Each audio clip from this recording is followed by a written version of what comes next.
There's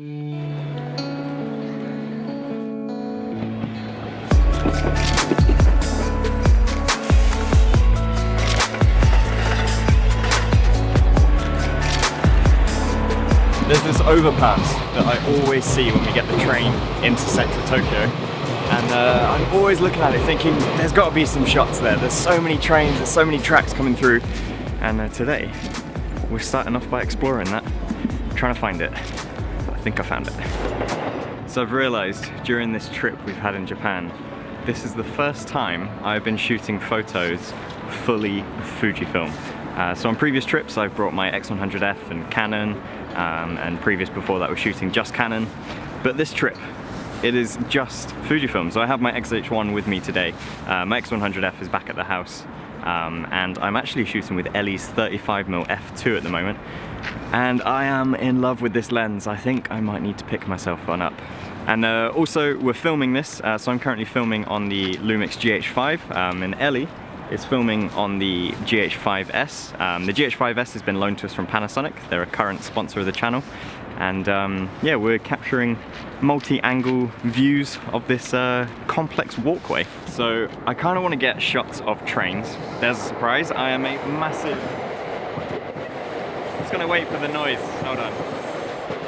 Alright, so we've got a few minutes in between trains coming through. So of course I am a massive fan of trains in Japan. Made a whole rail series about that, which is coming soon. I know I keep mentioning that. Man, the noise here. So technically Ikebukuro is the third busiest rail station in the world. In fact, there's a list that exists, so I'm going to leave a link down below, or in fact you could just search world busiest train stations, and of the list of 51, I'm not sure why there's 51, of the list of 51, only 6 are outside Japan. That is how intense this rail network is. Now Ikebukuro is kind of an overlooked area of Tokyo. It's actually one of my favorite areas in Tokyo, but for some reason it kind of gets overshadowed by Shibuya and Shinjuku and other areas.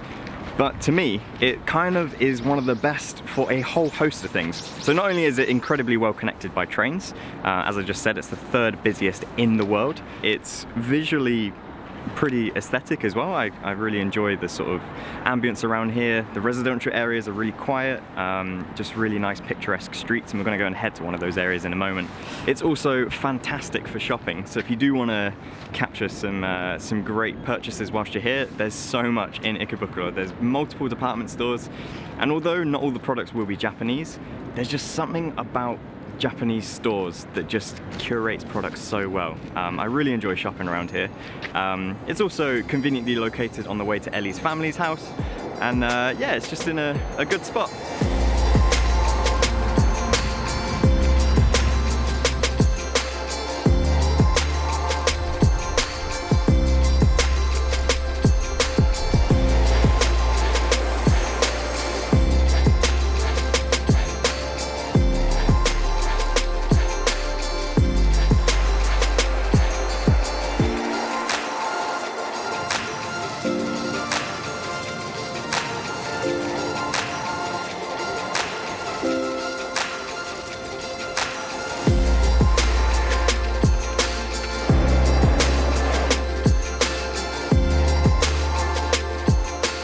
So we've left the dense metropolitan area and we're now coming through some of the residential areas, and as quick as it gets busy, it gets quiet again. That's one thing I love about Tokyo, is you just have these crazy juxtapositions of intensely busy, like very, very busy, you know, literally millions of people walking through every day, to intensely quiet areas. Yeah, it makes me actually want to live in Tokyo because of, you know, the residencies seem really quiet and very livable, yet very close to urban areas. It's kind of my sweet spot, really. It's nice, I like it. Anyway, so we're walking through, I believe this is in the southwest of Ikebukuro Station, and we've actually stayed in Airbnbs here. In fact, whenever we book Airbnbs, we usually book it around here. It's a pretty nice area.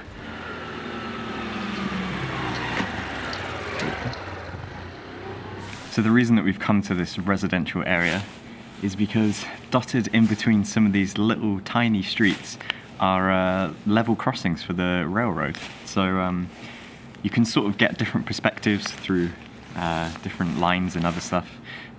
Luckily, they're actually busy little crossings. I was expecting to sit and wait here for like 10 minutes or so for a train to come past, but it seems every 2 minutes the thing starts dinging and you can get some shots.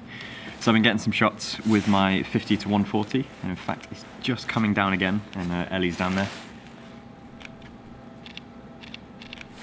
So yeah, let's go up close and get some other shots.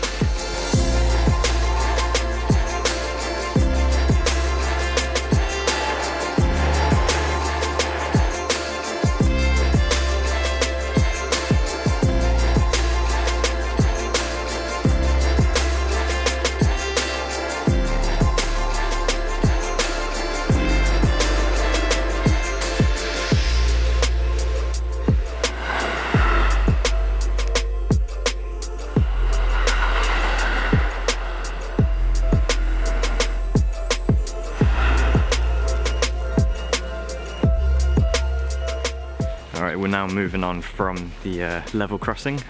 We actually went down to it and noticed that there were 2 crossings right next to each other, kind of converging, which was quite cool. You could spend all day looking at these trains. I could anyway. But we're now going to head on to another one. So I've got one marked on the map for Yoyogi. So we actually spent a little while looking over Google Maps and trying to find certain locations and sort of spotting them and scouting them and using the satellite view. And I marked those, and yeah, we're gonna head there now. So I was doing 2 different types of shots there. I was getting either static shots of the train sort of just kind of floating in the middle of the street. I was using a shutter speed of around 1,000th of a second, and then aperture recording and whatever my low ISO was. And then I was also doing sort of panning blurred shots, and for that I was setting my shutter speed to around 1/20th of a second. ISO at low, which is 100, and then aperture, I think I needed to be around f16, something like that, just so that I could keep the exposure consistent. Shinjuku JY17, this line, the Saito line, the Odakyu line, the Keio line, the Marunouchi subway line, the Shinjuku subway line, and the Oino subway line.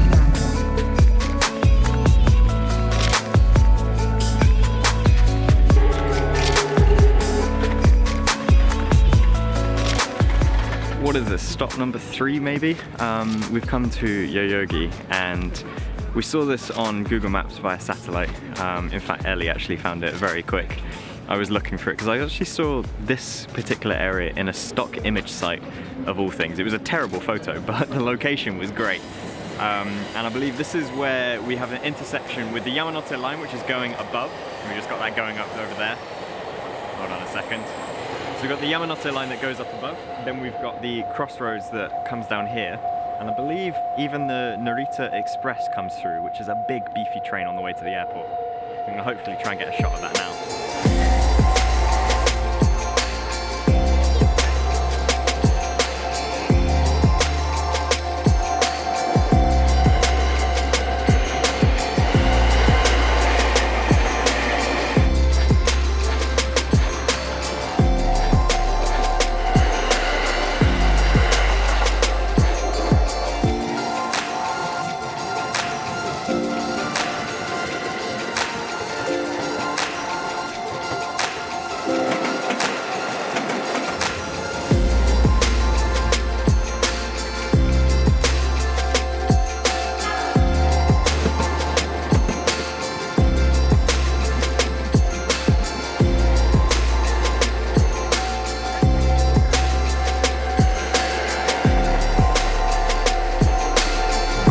So we've just come from there, and we're going to walk up, currently here, going all the way to there. So this is quite a big crossing with double track.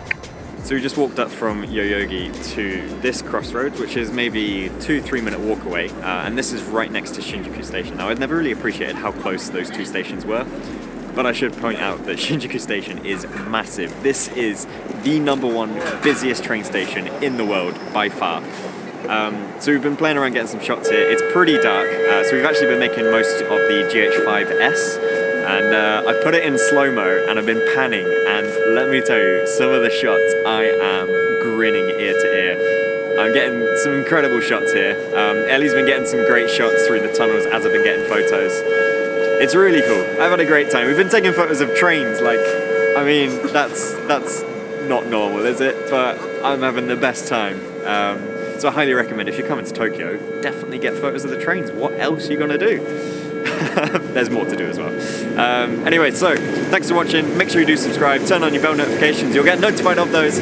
We're gonna catch the train, and we'll see you in the next one. All right, bye-bye.